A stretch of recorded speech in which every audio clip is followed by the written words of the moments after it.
Hello everyone, this is Dartt, and I've been following the news pretty closely, and there's certainly been no shortage of news. Let's start with all the Mythic Helya drama. It turns out there is, or was, a bug with Mythic Helya that if you kill the tank, it bugs Helya's breath and she'll no longer use it. This makes Phase 1 and 3 quite a bit easier and simplifies the fight to a large extent. It turns out that the guild Limit was hit with a ban for doing this, after copying From Scratch and Exorcis's strategies of doing pretty much the same thing and not facing any sort of discipline. The interesting thing about this is that Limit is number 5 on the worldwide progression charts, while Exorcis and From Scratch are ranked 9th and 10th respectively. Each of these guilds has issued a public statement about this, and they're all available to look at on mmo-champion.com, and I'll have a link to that below. To sum them up, Limit said, hey, we tried for 300 plus pulls on Mythic Helya, and we're pretty close to killing her anyway. We learned that From Scratch and Exorcis had killed the boss this way with no consequences. We tried it and killed Mythic Helya. Obviously, we exploited and deserved the ban. That's pretty much not verbatim, but the gist of Limit's statement. From Scratch's response is basically, okay, look, we're competitive gamers. Of course we're going to do whatever results in success. We'd be happy not to be put in the position of having to make use of flaws in any given encounter. Please stop including them. Exorcis's answer is a bit more involved. They explain that killing the tank to avoid a given mechanic isn't a new thing and was done for Archimond and Warlords. They go on to say that they were, in fact, using a shaman ancestral protection totem tactic, and that they had enough battle reses available to deal with each instance of the breath effect. So they would have won regardless of the bug. Now, to put this into perspective, all three are very much hardcore PVE progression guilds. Now, for those of you who are wondering, okay, they raid a lot, big deal. I'm in a raiding guild. What makes them special apart from some world firsts? These are guilds that raid 7 days a week, probably no less than 8 hours a day, 12 or 15 hours if there's a race. They literally do this as a job. Some guilds at the top end fund themselves through sponsorships, some through live streaming and video content, or some combination of both. Or through what they call content boosting, what most of us would call paid carries, which isn't strictly ethical in my humble opinion. I do progression rating myself, and I enjoyed it. But these people take it to an extreme. I have to say I do not like the level of inconsistency here. Obviously, there's an argument to be made for decisions being handed down on a case-by-case basis. That a ban in one case may not have been deserved in another, but I think Blizzard should have been more proactive about fixing the bug that leads to the exploit, rather than waiting and allowing other guilds to come to the conclusion that this is safe to do. While I do respect Exorcis's point of view and give them props for their honesty, I do not agree with From Scratch's more amoral explanation. You can cut and paste that from just about any comic book or movie supervillain monologue under the sun.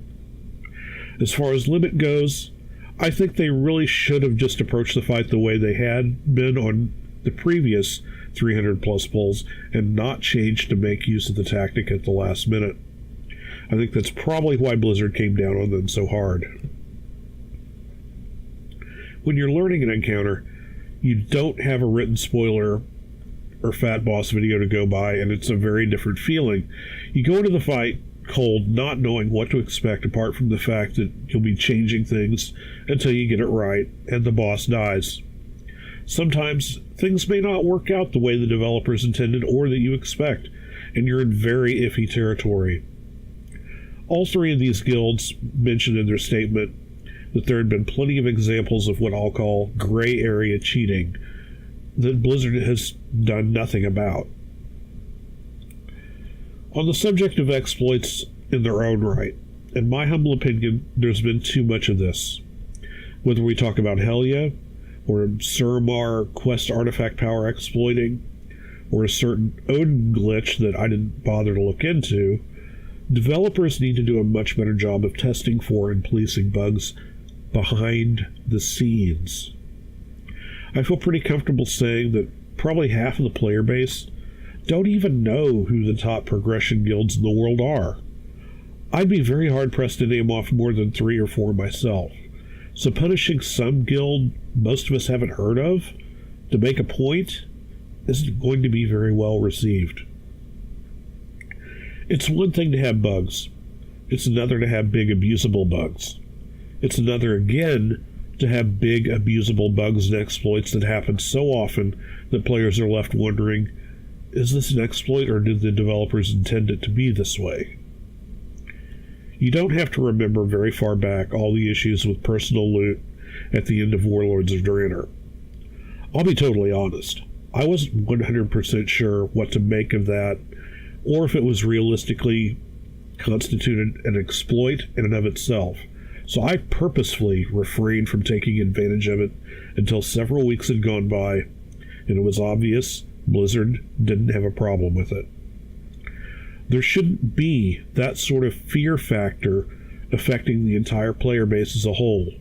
We play World of Warcraft to have fun, and because we're passionate about it. We don't want to suddenly find our accounts frozen and get an email explaining that we somehow cheated by playing the game in a publicly released form.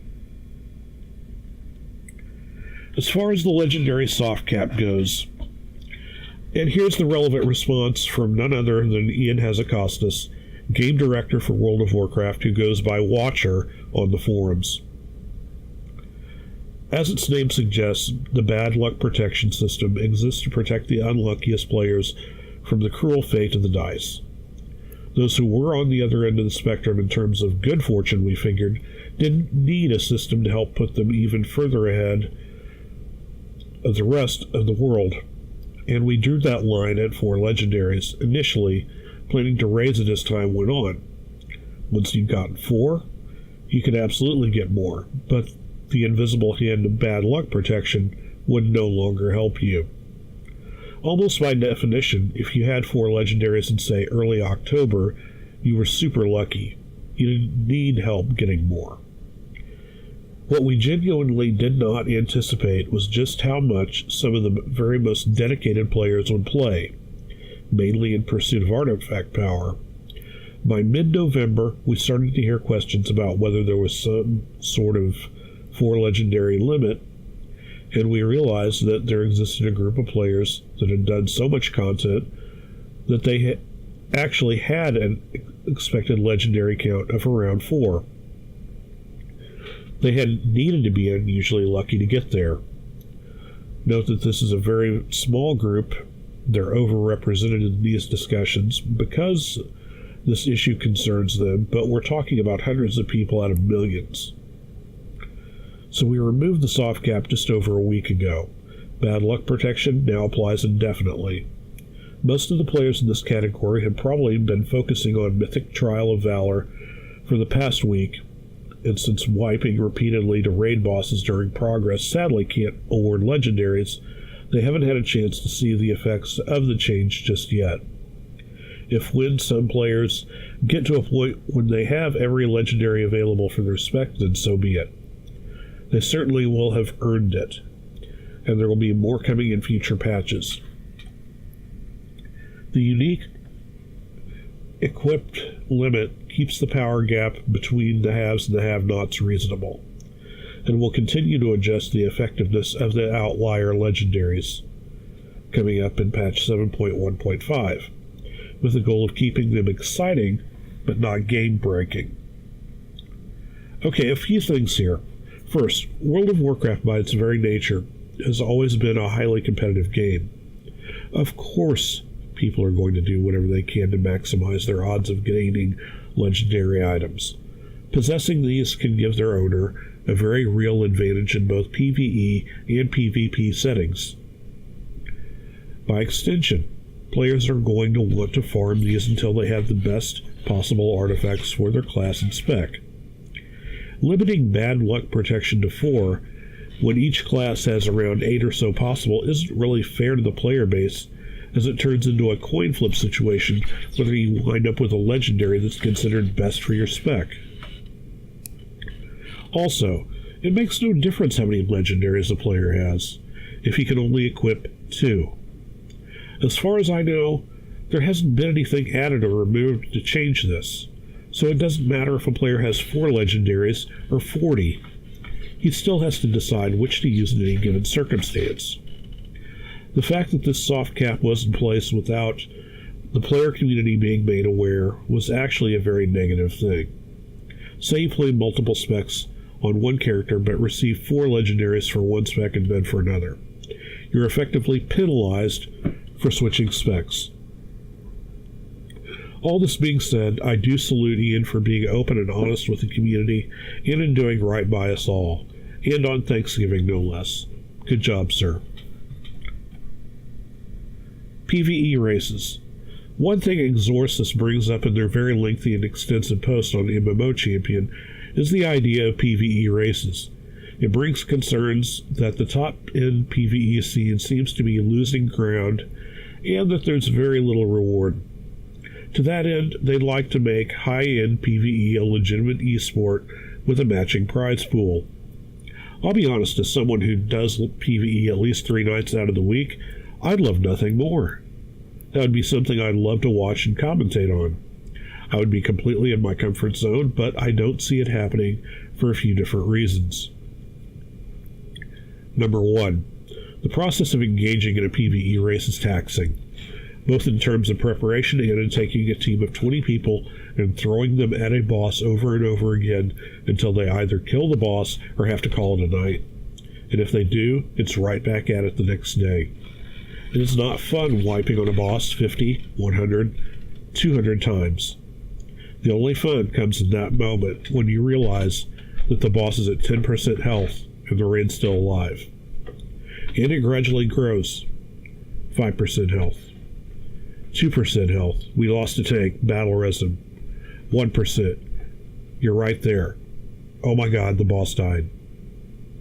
It is very much a marathon and not a sprint. And it can be disappointing to be part of so many failed attempts. I can't imagine that they'd be fun for spectators to watch. I can't very much imagine they'd care much past whether or not you finally managed to kill the boss, with no emotional investment at all in the attempts that led to success. With arena esports, this would be point number 2, by the way, you have 3 elements at play. 2 arena teams and the map they're being played on. The map doesn't move. It doesn't interact with either of the teams apart from being there. It's purely one team versus the other. With a PvE race, you have multiple raid teams competing against each other and getting to and taking down a final raid boss, which may or may not be sufficiently bug tested. And given how many instances of exploitation there's been just with Trial of Valor, the level of moving parts here doesn't really help things.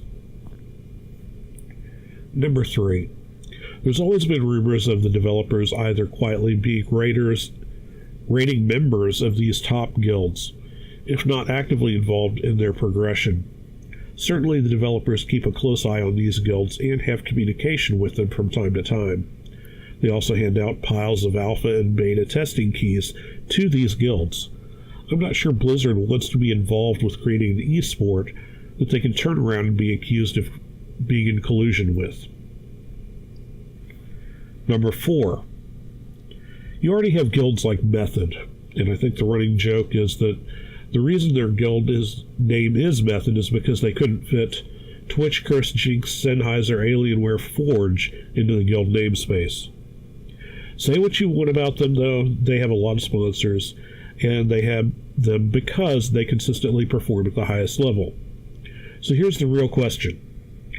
If there were to be any kind of PvE race, would you want it just to be between the top 10 or so guilds, with the ones at the top of the list having a longer list of sponsors than your average gamer convention? Or would you want to find a way to open it to the entire community? Part of the reason arena esports is so popular is that the entire player community has access to it and is encouraged to take part. I think the first step towards any sort of PvE race is to create an audience.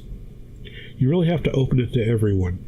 Right now, not everybody raids at the mythic level. Not everyone can find 19 other people willing to run mythic content.